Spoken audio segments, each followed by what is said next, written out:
Welcome to P2G Live. For those of you who have joined us for the very first time, Pathway2Grow is the umbrella organization for P2G Live, as well as many other networking platforms that we run around the country. Now, P2G Live is a platform where we invite people who are either subject specialists, people of significance, or people who have achieved extraordinary things in their lives. And tonight is no different to any other night. And tonight we have a special gentleman with us today, all the way down from London. He has achieved lots of wonderful things, and I'm sure the audience will be happy and intrigued about some of the things that this man has done. So without further ado, I'd like to introduce Winston Ben Clements. Wilson, hey, thanks for coming coming down. down. Thanks for having me, man. No, thank you for coming down. I've been really looking forward to this because we've had a lot of different conversations and we've had some banter, as we were talking about just earlier on. Yeah. And I've been really excited about having you here. For those people who may not have come across you before, I mean, you are quite a popular figure, and I've seen some of your stuff around, and the talks that you've done. Mm-hmm. And it's very, very inspirational. Thank you. And for the audience that haven't seen you, I strongly suggest you look into what Winston has been doing. For the people who don't know you, tell us a little bit about your background. Where does Winston come from, and how did he get here today? By car. So yeah, I guess the thing that people notice about me first is obviously I have this condition. That means I'm in a wheelchair. Yeah. And actually, it's quite a rare condition, MAJID. So it's a condition that affects about 1 in 20,000 people. Wow. So it's fairly rare. And I actually said to somebody 1 in 20,000, and they were like, yeah, it's not that rare. I was expecting to hear 1 in 100,000. Yeah. But what it is with brittle bones, which is the name of the condition, out of that, 20,000, 1 in 20,000, not many people actually make it into adulthood. Wow. Okay. So I'm actually one of the lucky few, believe it or not. Wow. To grow up into full adulthood with this condition. Wow.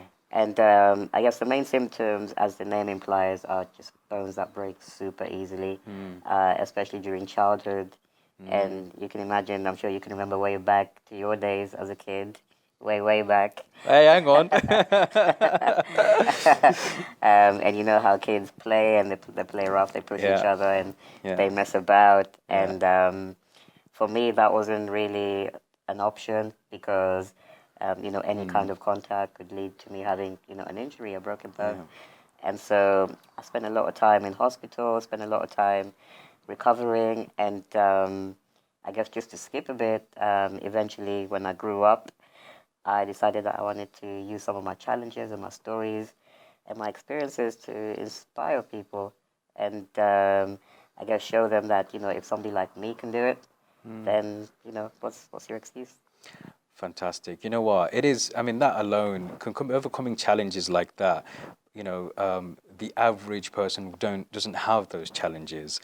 And the average person would probably think about other stuff which prevents them from taking certain action or getting involved generally in lots of activities, whether it be business, whether it be anything. But none of that stopped you. What was it that drove you to make those changes or drive through those challenges? What was it? What gave you that motivation? Where does that come from? Yeah, I mean, I'm not going to sit here and pretend that I was perfect throughout. Like, I had my pretty dark times as well, days when, when I questioned, am I ever going to be able to achieve anything, because as we know, the world doesn't really expect so much of somebody with a disability, and not just disability, anybody who has any kind of perceived limitation. If you're, for example, if you're not the right gender, the right skin color, the right sexuality, there's only so much of a ceiling that people expect you to reach in terms of your achievements. And one of the things that really, really helped me, and, it sounds obvious now, but was to have a really good support network. Okay. From the beginning. And obviously back in those days when I was younger, it was my family. Yeah. But then even as I grew up, it was getting into the right groups through networking, through coaching. Yeah. And just through surrounding myself with the right people. Because I believe, Majid, that sometimes you need to borrow the strength of other people in those moments when you're not able to pick yourself up. Yeah. Because we all have those days when you wake up, it's a cold winter morning. Yeah. You don't want to drag yourself out of bed. Yeah. But, if you've got people on your side, or if you've got, something big and exciting that you're working on, Yeah. then, you're gonna want to do it for them. You're going to want to do it for them. Yeah, interesting. And so your motivation didn't just come from something burning inside of you, but you also felt that, there are others who could benefit from what you're doing. It's really interesting because just recently there was a talk which I did, and one of the things that I talked about was purpose, passion, and values. The purpose being that our purpose is for others and passions are for ourselves.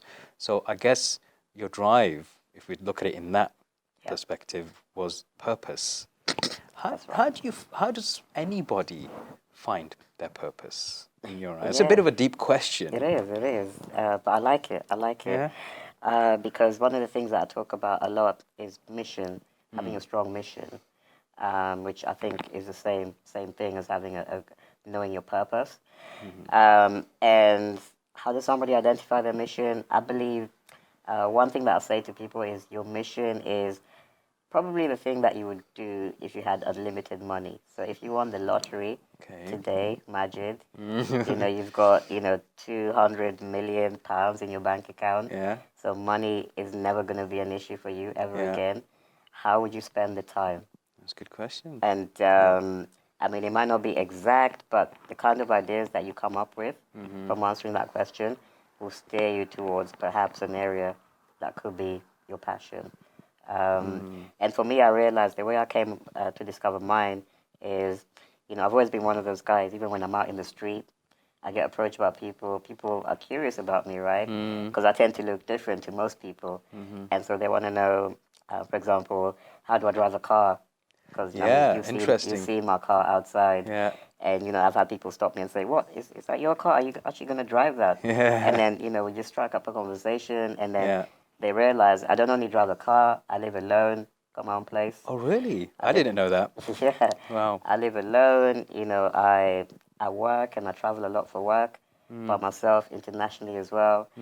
And what actually came to mind was that, I keep having these one-to-one interactions with people, and I seem to be inspiring them one at a time. Yeah, well, you're certainly inspiring me. Yeah, which I'm very lucky that I can use my story to do that. Yeah. But I started to think, wouldn't it be cool if I could go from just having these single interactions to actually speaking to audiences and reaching a bigger group? And that's what kind of brought me closer to this thing of public speaking and sharing my message in that way. Excellent. Well, that leads me on to the next question, I guess, when it comes to public speaking. I mean, you mentioned a very interesting term there. You said perceived limitations. That's very interesting because people often feel that their limitations are just that, limitations. But perception is such a wonderful thing, isn't it? It could be your own perception. It could be other people's perception. So when you got into public speaking, how did you manage to perceive yourself being in that kind of a situation, doing public speaking? I mean, you mentioned that you helped inspire people on a one-to-one basis, but public speaking is one of those things, and I'm sure there'll be people watching this who may be aspiring public speakers. They want to get into public speaking, but they just haven't moved to that level, or haven't broken those shackles of resistance or limitations, as we call them. What would your advice be to them in terms of the perceived limitations and getting into public speaking? Yeah, I mean, public speaking, so first of all, it was not natural for me to do public speaking. Because coming from an IT background, I'm more used to writing C# code and communicating with computers. Techie stuff, than communicating with people. So I remember, heading over to a Toastmasters meeting, if you're familiar, which is just a very small public speaking meetup. Where beginner speakers, they get in front of an audience and they utter a few words and then they sit back down.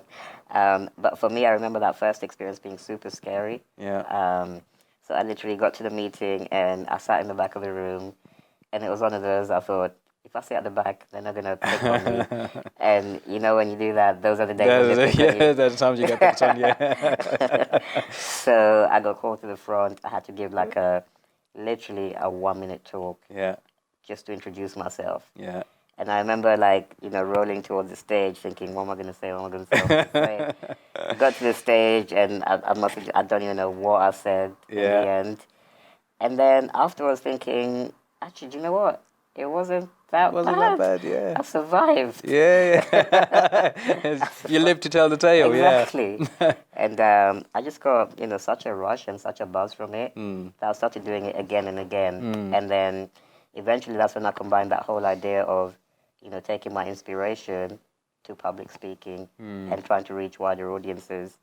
But to your point about limiting beliefs as well, Yeah. which is one of the things that I talk about actually. Yeah, yeah. It's your subject specialist, yeah.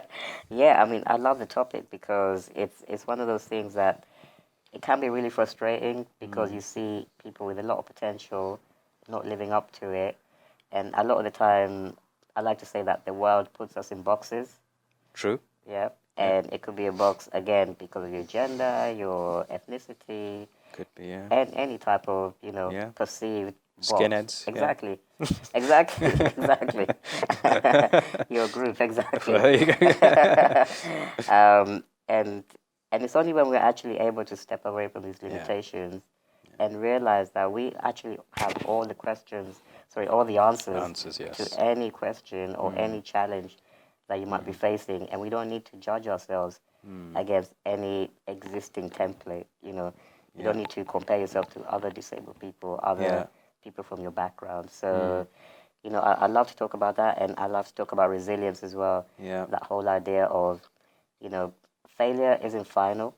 And I think that's where people go wrong sometimes with limiting beliefs.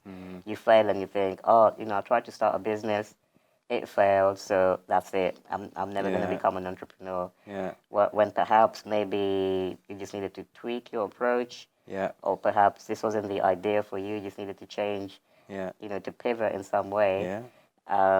But I think people are too quick to give up because they fear judgment, they fear embarrassment. And yeah, you know, find me online if you want to hear more about limiting beliefs. Yeah. Limiting beliefs. Is there a TED talk on?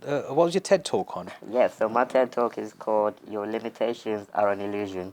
Your limitations are an illusion. It's a TED talk delivered by Winston here. Look it up.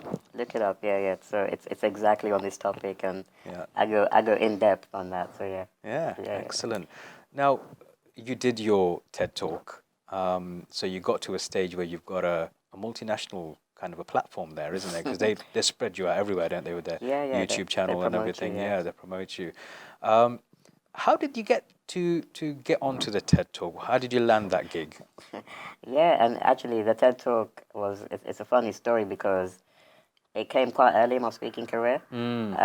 So I was working with a coach. How long ago was it? It was in April. Oh, okay. Yeah, so you're still quite new to I've only been speaking for about a year or so. Wow. But it just feels like I've done a lot in a short space of time. Yeah, well, you have. Yeah, you have. Yeah, so, and I've been fortunate. But with the TED Talk, I was working with a coach, and he was like, so what's your sort of 5-year goal with speaking as I was starting out? Yeah. And I said, you know, I'd really like to have done a TED Talk in the next 5 years. That would be so cool. Yeah. And he was like, yeah, but what's actually stopping you from doing it now? Yeah. And I didn't really have a good answer. Yeah. So he said, why don't you check out what the process is for applying and whatnot. Yeah. And then, you know, take it from there. Yeah. So I checked it. I went on the website. There's literally TEDx website and application form. Yeah. And I just filled out the application form. Brilliant. And I thought nothing of it. Brilliant. So I applied to a few events because you apply by region. Okay. Yep. So you choose your region, but I just did multiple. I think I sent about 20 applications. Oh, wow. in total. Okay. And then I just left it and forgot about it for a few weeks. And then I got an email back from one of the regions saying, hey, are you still interested? Wow. And my heart was beating, right? Because I didn't this was like a 5-year goal for me. Yeah. And I was thinking, oh my God, I'm going to be on the TED platform. Yeah. So soon. Am I ready? Yeah. I had all these limiting beliefs, like, am I going to be good enough? Brilliant. But, you know, eventually I did it, and it's been so well received.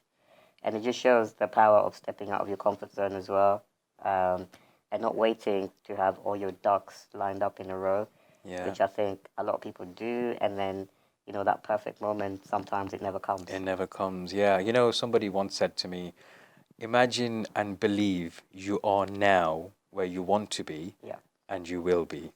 exactly. I love that. Yeah. Yeah. So it wasn't a case of, just like you said, don't wait for those dots to be completed Yeah. in any kind of chronological order. Yeah. If you've got the opportunity, just take it, Yeah. and go with it. It's a bit like this P2G Live. I mean, I'd never done any live videos on my own profile.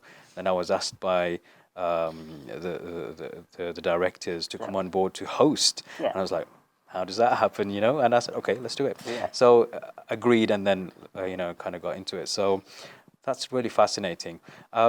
You mentioned a lot of valuable things previously about networking, being in the right team of people and the right support network. And I'd like you to kind of elaborate on that a little bit. How, if you are new to, I mean, because I'm sure there'll be a lot of different types of people watching in the audience, or watching the video back. There'll be people who will be in business. Yep. And they'll be thinking of networking in terms of like what we deliver with Samosa Saturdays, Coffee and Natter, Chutney and Chat platforms, where we have physical networking events and serial network more recently. And there'll be people who probably be in other professions and thinking about networking there. How important have you found networking to be, and how would you say people should use networking platforms most effectively? That's a great question. And actually, networking is something that's become really, really important to me. So I try to get to at least 2 or 3 networking events a month. Oh, brilliant. Yeah. Because there's no greater power than the power of human connection. Brilliant. You go into a room, especially if you go into a room with like-minded people, the opportunities that you can create in one evening, you would spend about 6 months trying to create the same opportunities via email. Seriously. If not more. Yeah, if not more. Yeah. Actually, funny story, when I went to one of my first networking events, I hated it.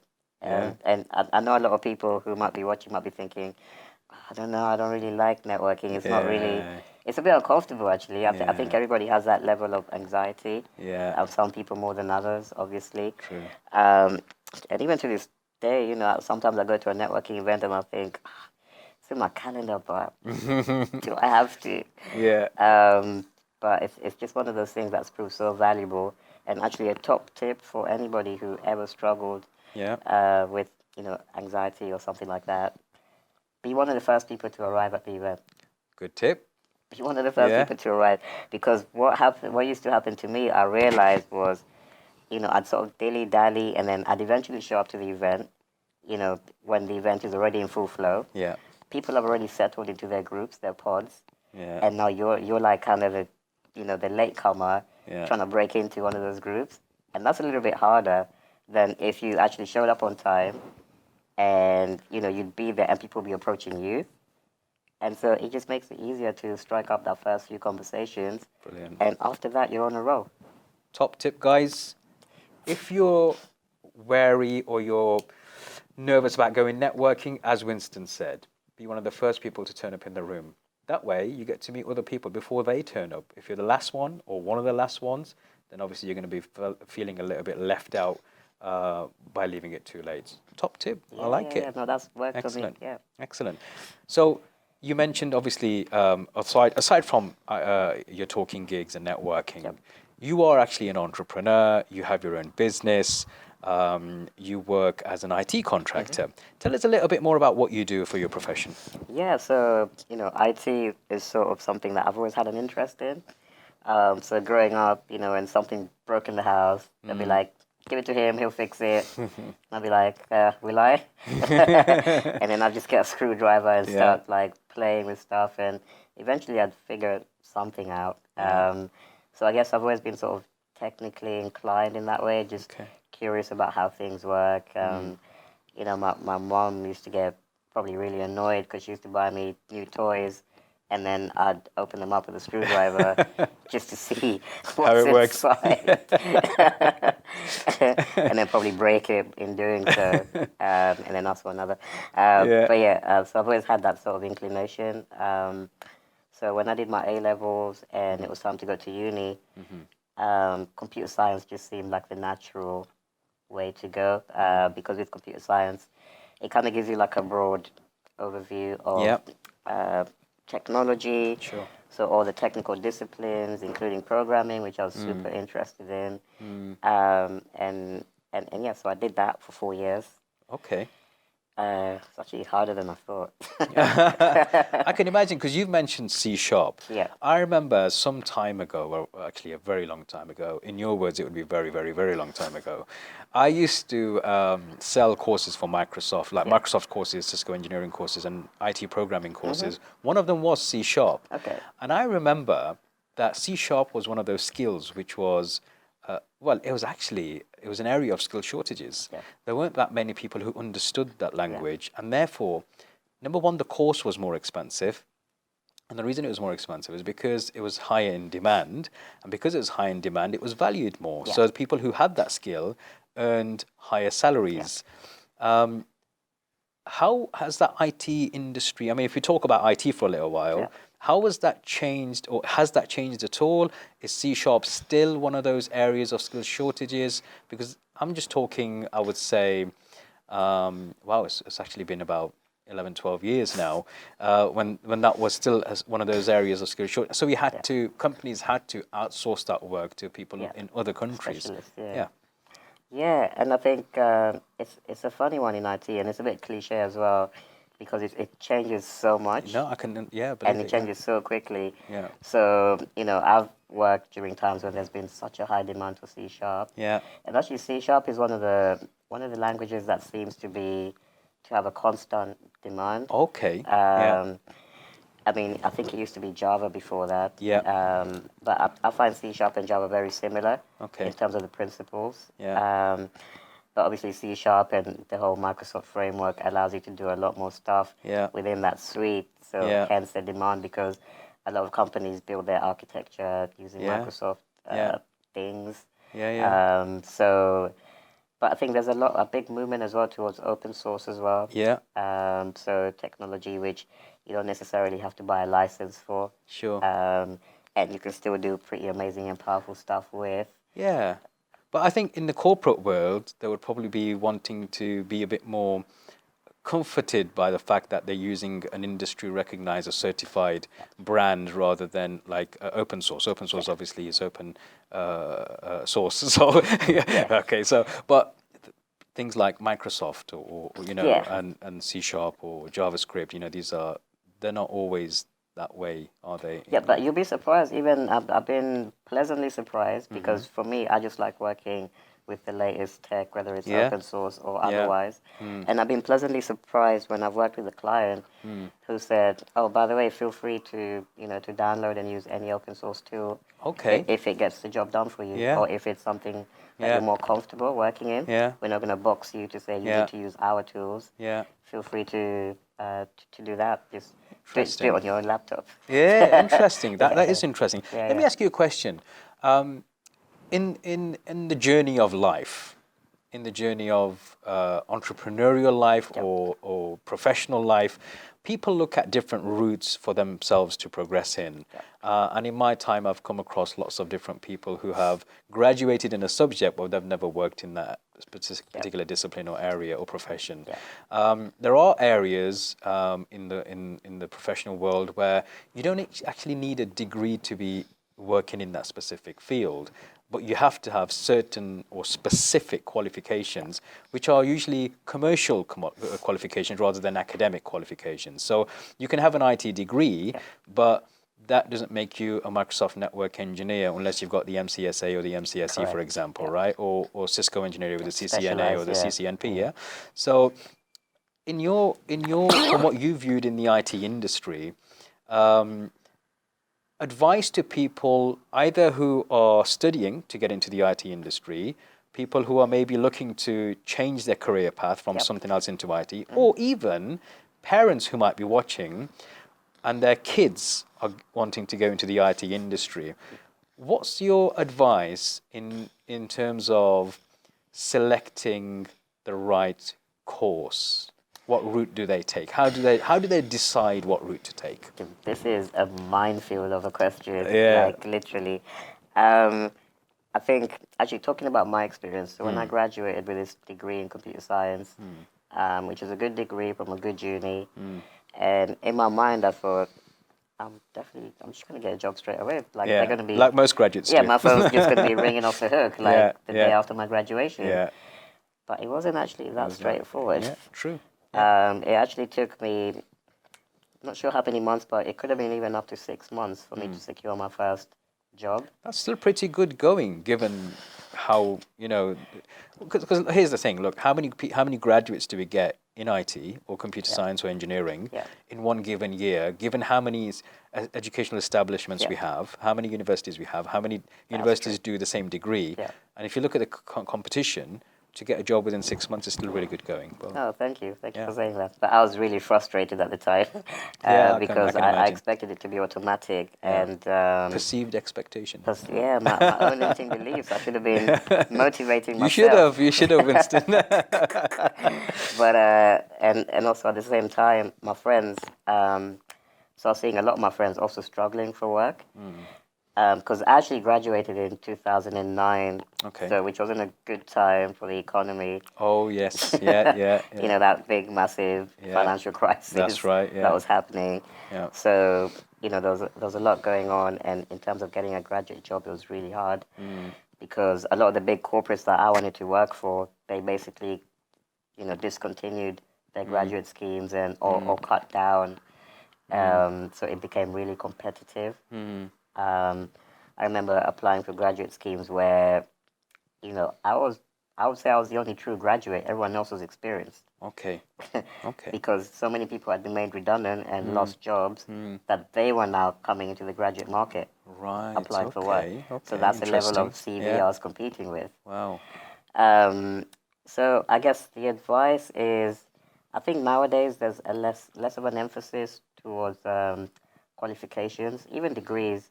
I mean, I'm not saying drop out of uni. No, of course or not. anything. No, we understand that. Yeah, but in terms of, especially on the technical subjects, which I studied, so computer science, software engineering, things like that, I've been to interviews where they haven't even looked at my CV. They've just given me a laptop and given me a coding exercise and said, see you in an hour. Wow. Yeah. And I think that's how the industry is going, because now I'm on the other side of the table. I interview people sometimes. Wow. And, you know, people can write anything on a CV. Yeah, exactly. Yeah, true. Yeah. Just like social media profiles. People can write anything on their social media profile. Exactly. Exactly. And the good thing about IT, because it's not, you know, it's not one of those... They get to demonstrate and put their money where their mouth is. Yeah, exactly. It's not like, you know, philosophy where I'm just explaining some abstract concept. Exactly. Which is very subjective as well, No offense to anyone studying philosophy. But with IT, you know, you tell me you can code, then here's a coding exercise. Yeah. So for anyone watching, or parents of, you know, kids watching this, just work on your technical skills. There's so much free exercises that you can find online. If you're a beginner, I would definitely check out Code Academy. Code Academy. Codeacademy.com. Free platform. Yeah. You can learn. I think they've got, when I checked it out a couple of years ago, they had about 5 or 6 languages. Yeah. I think now they've got, you know, more than 10. So just go there, pick a language which you're interested in, and just mess around. Because I think coding should be fun. Absolutely. And the best way to learn is to actually create something which you find interesting. Exactly. So you don't need to go and create a customer booking form. Yeah. Just go and create what you want to create. Create a game or something. Yeah. And learn the concepts that way. Brilliant. So you're enjoying it at the same time. You're learning something. You're enjoying what you're learning. And hopefully if you're working in the field, you'll enjoy that field. Yeah. Because the concepts they're the same, right? Whether you're building a game or whether you're building a big, boring corporate application, it's the same concept. Absolutely. So the best way to learn is to learn in an environment where you're enjoying yourself. Exactly. Absolutely. So within your business, you've worked with corporates as well. Yeah. Now, there'll be people who would probably aspire to work with corporate organizations. Yep. There'll be new businesses, startup businesses, established businesses, people who are general business owners who are waiting to break into the corporate market. Now, you've done that. You've worked with the corporates. Yep. How do you do it? Yeah, I wouldn't say there's like a silver bullet for working with corporates. Mm-hmm. I think what's helped me is I started my career as a corporate, and because I sort of stayed within that space, it sort of gave me, when I wanted to move around, it was easy Okay. because I knew people within that world already. Yeah. So it was like, hey, I'm looking for a move now. Yeah. Yeah. Could I come to your team? Yeah. Kind of thing. Um, but at the same time, I think people need to ask themselves, why do you want to work for a corporate? Mm-hmm. Um, because working for a corporate isn't necessarily 10 times better than working for a Be pub, medium-sized yeah, enterprise, yeah, or public medium-sized body. public sector. Yeah. Um, and I think there's this perception of with corporate there's a lot more financial reward, Mm. and I think that's possibly the biggest attraction for Probably. people. Yeah. Um, but at the same time, be aware that there are a lot of people working in corporate who get paid a lot of money Mm. and they have no quality of life because True. they are being worked to the bone. You're going to earn every last cent or Yeah. penny, Yeah. of that big salary. So I think it's more important to find a job or, if it's a job, if it's a career Mm. that is more aligned with your interest, Mm. your own personal interests. Mm. And, whether it falls in corporate, public sector or other, I think more important than the money is your own happiness, peace of mind, and sense of Excellent. fulfillment. Excellent. So if you're looking to work with these corporates for the sake of working corporates, reconsider. Your health and happiness is more important. But here's the Definitely. question, Yeah. Winston. As a business owner, Yep.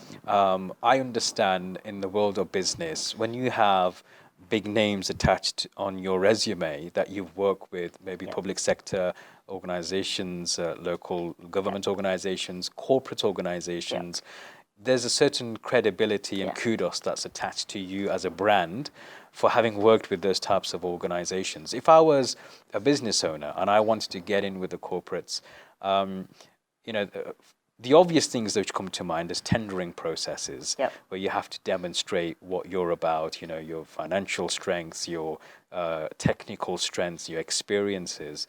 But for having worked in the corporate world, from the inside, is there anything you think you can share maybe that could help people when they're going through tendering processes Yep. to kind of focus on maybe what do people look at in the corporate world when they're looking at these tendering Yeah. Actually, tenders? yeah, I'm in an interesting position because on the IT side, I'm sort of working within corporate, Yeah. but on the speaking side, I'm trying to speak to corporates as well. Ah, so you're on both So sides I'm now, kind of on both yes. sides of the fence. Yeah. And but actually, what I'm about to say is not really that profound. It's that people respond to you giving them value.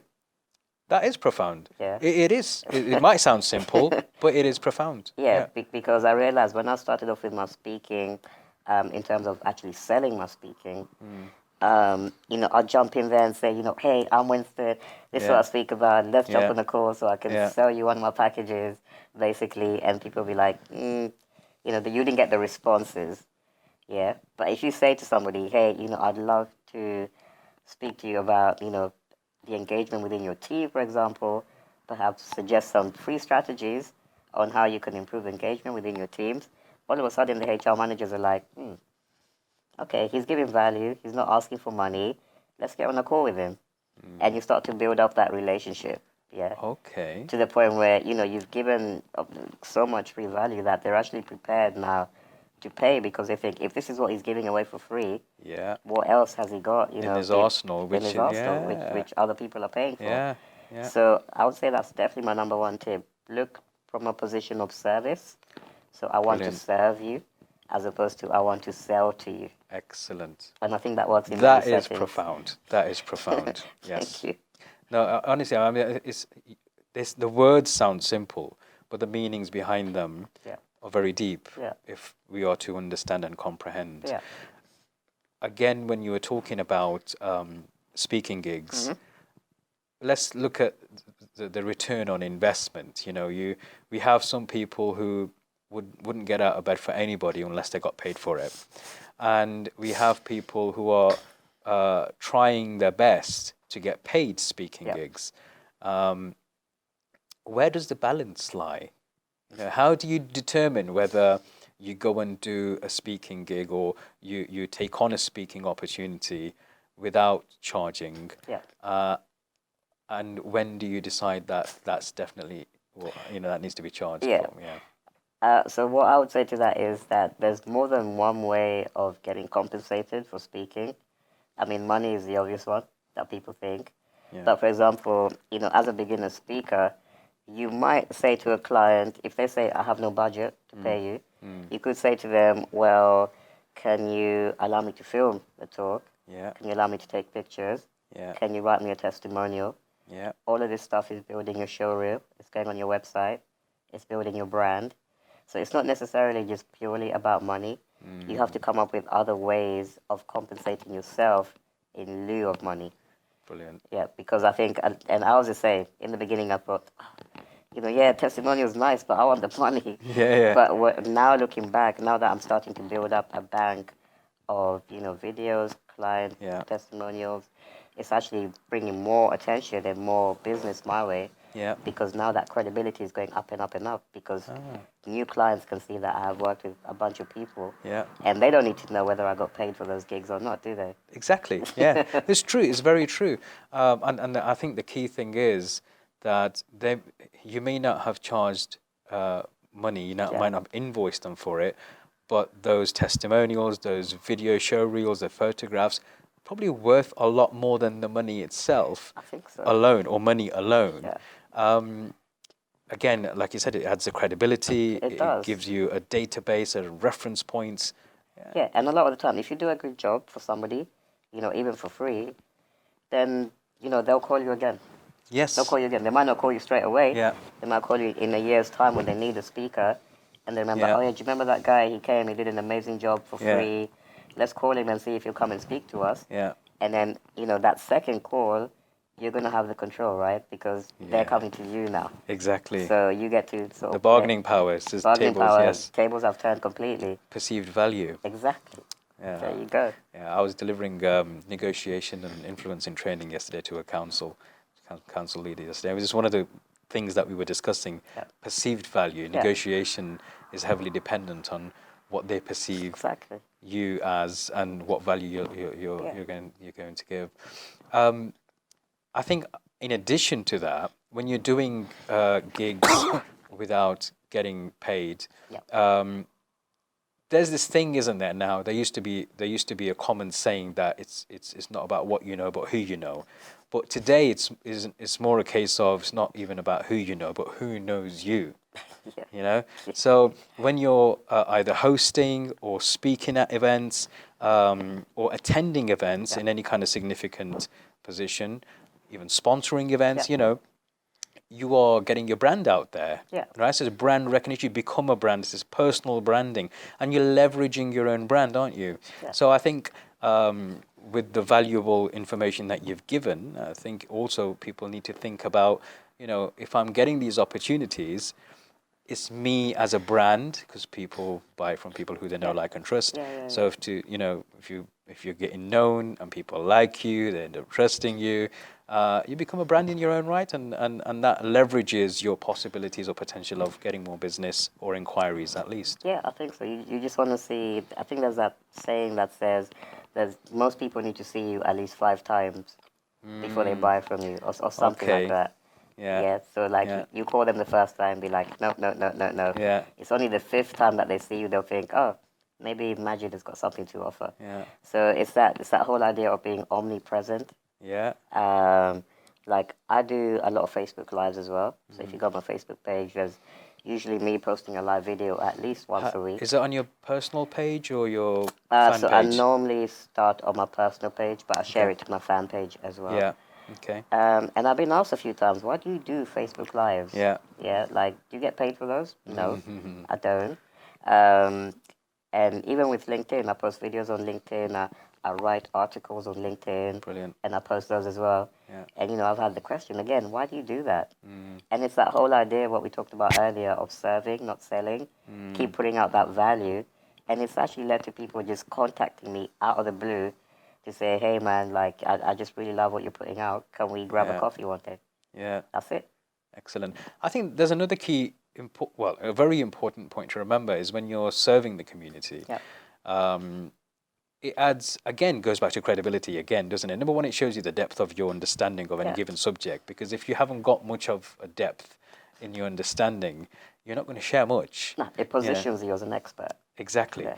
So I think that's a great idea, doing lives, putting out articles, demonstrates your knowledge, depth, expertise, experience, and all that comes into play before people decide to actually buy from you. And it's not a pushy sell either then. It's a very passive way of selling yourself and placing yourself in the market as an individual who has expertise in certain disciplines. Yeah, because as soon as you approach your potential client, the minute they put the phone down, they're going on Google. They're going to search for your name, and they're going to see what you're putting out. Yeah. So simple as that. It's a very interesting thing, isn't it? It's a very interesting thing. You know, somebody once said about a year and a half ago within our network that he was very adamant. He kept saying, Google people, Google them. Yeah. And it was quite surprising what we unearthed just by Googling the team or people within our circle at the time. Some very telling things, but it's very, very interesting, and it's again, it's a simple thing to do. We all know that there's a platform where you can do some due diligence, some kind of due diligence, yet we still fail to do it at times. Yes, we're not leveraging it, and it's all free. It's for free, the technology that we have access to today is incredible compared to back in the day. Maybe back in your day. Oh, back in my day, you're not letting this go, are you? But it's just such you know what? I'm not a millennial, so I'm a proud non-millennial. I can remember the days when we used to actually play without technology. Yeah. We used to play with marbles. We used to play sports, and we used to play. Well, we used to not play. Sure these things are. We can remember, people of my age group and above, we can remember what life was like without the internet. Yeah. Clearly, like what life was like without the internet. I'm not that old, by the way, guys. I just have a very good memory. I have memories going back all the way to when I was 2 years old. So, wow. Yeah. So you're right. It's technology is moving things. It is. How have you noticed technology? I mean, you're in IT, right? How have you noticed technology moving? How it can benefit people in the world of business? Yeah, I mean, again, just goes back to that whole idea of the platforms that we have access to. Yeah. The social media especially. But I think technology, it's kind of like good and bad, and we keep hearing a lot about the bad as well. You have a big following, don't you, on Instagram as well? I've noticed you've got a big following on Instagram. I think I've got a few thousand, which is good, and they're quite engaged as well. So yes, that's what I noticed. You get a lot of likes on your Instagram posts. Yeah, so I've got a cool little tribe building over there, which is nice. But again, with Insta, I'm always putting out stuff. I think we post every single day. Wow. Literally. You said we. Yes, I have a team that helps me with this as well. So, interesting. And that's the other thing. A lot of entrepreneurs are trying to do everything by themselves. Yeah. Get a good team behind you. Excellent. And one of our directors at Pathway2Grow, Abid, his name is, and he's the director of Pathway2Grow now. And he's very motivating. He motivates the team, and we're all directors. We're all our own respective business owners. We don't work for anybody. But the fact that you have good leadership and you have people who can spur each other on, it means the world, doesn't it? It does. It does. And, we can't all be good at everything. Single thing. Yeah. So why not bring people, who actually help move you forward quicker? And this is good business advice generally, isn't it? When you're in business, you may not like the accounting side. You may not like some of the other sides or the bookkeeping sides or some other sides of the business. Your bag, So draft the people in who can do it for you. Yeah. Like, I like creating content. Yeah. I don't like scheduling it. I don't like doing all the admin-y, like this needs to go out at this time so that it hits the biggest audience. I'm not interested in the analytics of social media. So I just want to create, and then hand it off to somebody to sort all of that. Do the editing and just like we have Brad behind the camera here today. Yes. Pushing it all out. And I like doing the talking, but he does all the work behind it. So thanks, Brad. You're not fired. We did an interview with Kavita Oberoi, OBE, a very significant figure within the East Midlands, and I actually made her look into the camera. Actually, I've just had an idea. Winston, in that camera over there, look in that camera and say, Brad you're fired.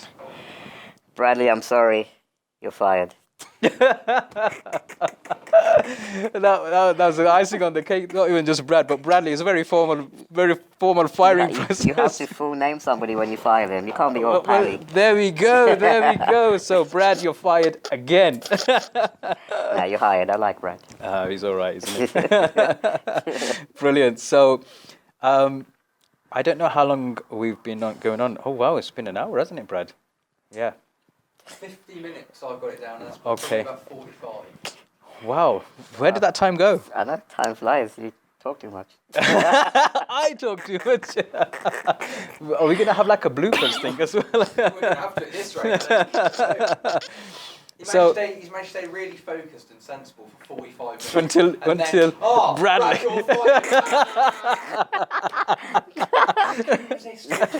Sorry, man. Sorry. It's quite a nice idea, though. We could do this for like a year and then make a montage of me getting fired. Brad, I think we should. With every speaker that comes on, we'll get them to fire you. Yeah.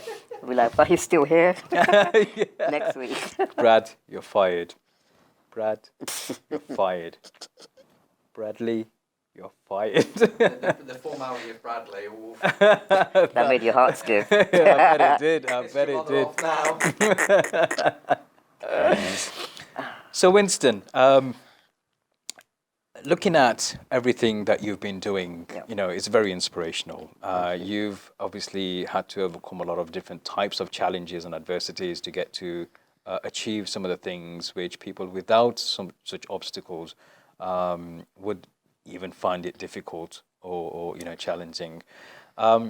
If there were any words that you would like to convey to the audience, which you feel are helpful and that may resonate with people who may be in positions of momentary kind of weakness or self-doubt, or even just in the thinking process of taking action, but they're not actually taking the action. Yeah. What would you like to share with people? Yeah. So what? 3 top tips? 3 top tips. Let's do it. 3 top tips. Okay. So number 1, don't take your situation personally. Okay. So a lot of people have a tendency to think, I've lost my job, my relationship has broken up. Why is this happening to me? Oh my God. Why me? Why me? Why me? But I mean, who else should it happen to? Yeah, and it's that thing of life happens to all of us. Yeah. And one of the things that turns into a limiting belief is this whole idea of victimizing yourself. So taking things personally and thinking that, the world is against you. It's not, the world, everything just happens to everybody. So don't do that. Tip number 1. Brilliant. Yeah. Tip number 2 is be happy to step out of your comfort zone. Yeah. So a lot of people, again, say they want to achieve big things. I want to become a global speaker. I want to start, my business, my restaurant, this, that, the other.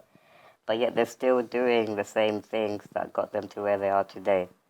So if you want to achieve bigger things, then you need to maybe consider hanging out with people who are, playing at that level, perhaps. Yeah. You might need coaching, perhaps, or a mentor, somebody who's been there and done it.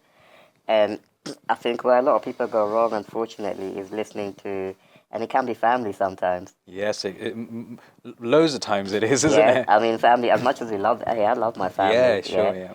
But if it came to advice about speaking, I am not going to my mother about that. Exactly. As much as I know she would mean well in everything that she says. So, seek out the right mentors and, networking events, attend them, make the most of those. Build up your relationships, but then when you have, enough information to take action, take the action. Don't be just a consumer of knowledge, but still sitting in your comfort zone. Excellent. Don't be a consumer of knowledge, but still be sitting in your comfort zone. Yeah, Love it. Yeah, step out of it. And number 3 is, what shall I make this? I think for this one, I would say have a big mission. Or strong purpose, what we talked about earlier. Because a lot of the time people set themselves goals that are mediocre, boring, that don't excite you. I think Les Brown has a saying that goes along, I'm going to totally butcher this, but he says the problem with a lot of people is that they set low goals and they actually achieve that goal. Yeah, makes sense. Yeah, makes sense. Yeah, Yeah, and you achieve that goal and you're like, oh, okay. And you don't understand why you're feeling unfulfilled, but it's because, you've just said, oh, my goal is to just, work for, until retirement, take my pension, yeah, and that's it, that's my life. yeah, And then at the end of life, you're the one kicking yourself saying, why exactly. didn't I do this, that, the other? Why didn't I go traveling? Why Yeah, didn't I, set up that business idea? So have a big shoulda, mission. woulda, couldas. Yeah, Yeah. Don't leave it till the end when you're going to be kicking yourself. yeah, Make your mission so big, make it into a global mission. So I say to brilliant, people, my mission is to inspire the world through speaking. So excellent. it's not just to speak to a couple of people here and there, it's to Yeah, inspire the world. So excellent. wherever your goal, your dream is, turn it into a global thing. Yeah, And that will keep you going on those cold, rainy days. brilliant, fantastic. That is beautiful, and it's very poignant, very to the point, simple to understand, but very, very powerful at the same time. Thank you, Majid. Winston, my friend, it's been an absolute pleasure having you here today. I really We've had enjoyed a it. bundle of laughs before we started filming, during the filming, and I'm sure this is going to continue when we go out for dinner tonight. So, Definitely. thank you once again for accepting our invitation to come on to PTG Live. Very happy. It would be wonderful to see you again. If ever you're down in the Midlands, do give us a shout. Definitely. And from our side, ladies and gents, hopefully you've enjoyed that and found it of a lot of value. I know I certainly have, and I've learned a lot from Winston tonight. Until the next time when we have our next guest on PTG Live, it's good evening from me.